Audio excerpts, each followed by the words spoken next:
Proposals and contracts are something that you should never skip and need to understand how important they are. A lot of freelancers, they end up trusting a client, so they skip these procedures. And when that client perhaps doesn't do what they promised and doesn't pay them, things will go south and there's no way to prove that you and this client had an agreement. So that is why I emphasize again to keep everything via written format. And in this lesson, we're going to learn how to make a proposal and how we can write contracts. The stuff that I'm going to show you are from the internet. It's standard all over the place. But if you are living in a country where there's strict rules regarding pricing, taxing, and all of that, be sure to do more research for your specific documents. Proposals are a document that you give to a client after you've understood their needs, and you're basically telling them everything about how you're going to make those needs come to life. It doesn't matter if you're a copywriter, voice actor, or video editor. You all have your way of doing things, and you want to inform the client as much as you can before you even start the project. Without a proposal, you are just giving a small amount of information about how you conduct things, and then later in the project, they may not like that. They may ask you to do more things. They may cancel the whole project. So you're kind of guaranteeing your own safety with the proposals and then securing it with the contract. So one app that I really like to use for proposals that is very easy to use and it's also not boring is Tome.app. The thing about this is that when you give a written document, a bland document to your client, it's not as engaging and they may not even end up reading the whole thing. But with Tome, what it does is that it kind of looks like a presentation, but it's web-based. And you have freedom to change everything about it. So this right here is Tome.app. I just made an account. And this is where you get to not only make your proposals, but do a lot of other stuff. So if you're fundraising, you want to share a resume, your mood board, brand guidelines, design to developer handoff, you just click on them and it copies it for you. And you just take a look at the template. Everything you can edit. Over here, you can add your text, images, drawings, tables, charts, and many other stuff. Once you're done with creating your document, you just go into share and you can either get a QR code to put into like a poster or something. You can even put this in your business card if this is your portfolio or something. You can share a link and add people to your workspace if they want to change this presentation. And if you click this play button, it's going to show you how the client is going to see your document. So this is the client view and it's pretty good. Let's exit.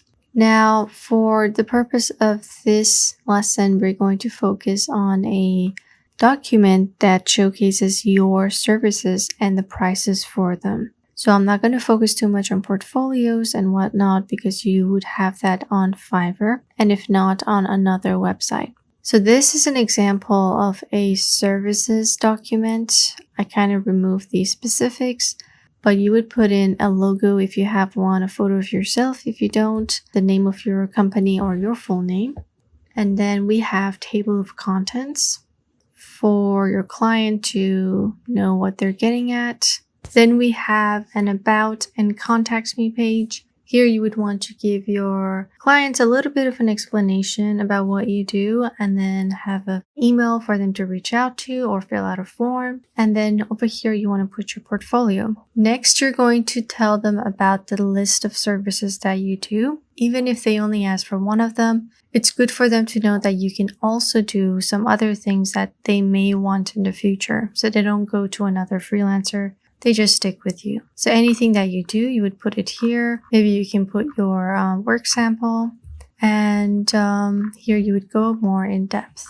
So everything that you do. I just skipped some animations here for now, but ideally they would have to be the works you've done before. Put in a little credit for who you did it for. So now you want to inform them about a process. You could do it in this format, or if there's more to it, do like a map sort of thing. But essentially they need to know exactly what's going to happen so they can refer back to this presentation if they are confused or if they're just not familiar with how you do things. Next, you want to put in a few case studies in relation to the service that you're providing. So if it's websites, put in the website you've done recently, explain about how you did it, if there's any sketches or something. This helps them to kind of get a visual for how you conduct your business. Next is terms of service, which is very important. Every freelancer should have their own terms of service. Of course, there's the obvious ones, but again, depending on where you are, if there's any sort of time difference you want them to know about, take your time to figure out what you want the client to know. Let them know if there's anything like rush fees that I got down here, or if they should know about voice memos and such. That way, if they do end up doing one of these things and you're not accepting it, you can be like, I already informed you in the proposal that you agreed to. So it's nice to have this here. And then finally, we have prices. So like Fiverr, you can bring those packages that you designed over there, put them up here, put the pricing in. And if you want to conduct things off Fiverr, it would still be the same thing. So the only difference is that Fiverr will not take your commission if you work with this freelancer, if you found them outside of Fiverr.